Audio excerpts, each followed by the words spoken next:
வணக்கங்க. இன்றைக்கி பச்சை பயிறு சாதம் தான் பார்க்க போகிறோம். அதுக்கு ஒரு குக்கரில் எண்ணெய் ஊற்றிக்கலாம். எண்ணெய் காஞ்சோன்னா 1 ஸ்பூன் கடுகு, 1 ஸ்பூன் ஜீரகம், 1/2 ஸ்பூன் மிளகு, 1/2 ஸ்பூன் மஞ்சத்தூள் சேர்த்திக்கலாம்.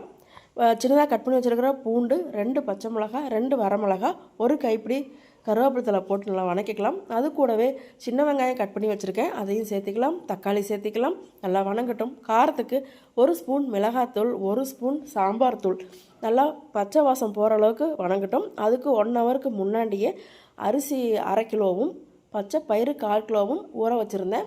ஊறிடுச்சு. நல்லா க்ளீன் பண்ணிவிட்டு அதை வணக்கி வச்சுருக்கிற வெங்காயம் தக்காளி கூடவே போட்டு நல்லா மிக்ஸ் பண்ணிக்கலாம்.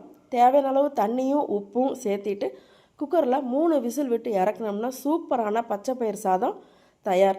எங்ககிட்ட வீட்டுக்கு தேவையான தரமான அனைத்து மளிகை பொருட்களும் குறைந்த விலையில் கிடைக்கும். நாங்கள் எல்லா விசேஷங்களுக்கும் டெலிவரி பண்ணிக்கிட்டு இருக்கிறோம். ஆர்டர்கள் எதிர்பார்க்கப்படுகின்றது. நன்றி.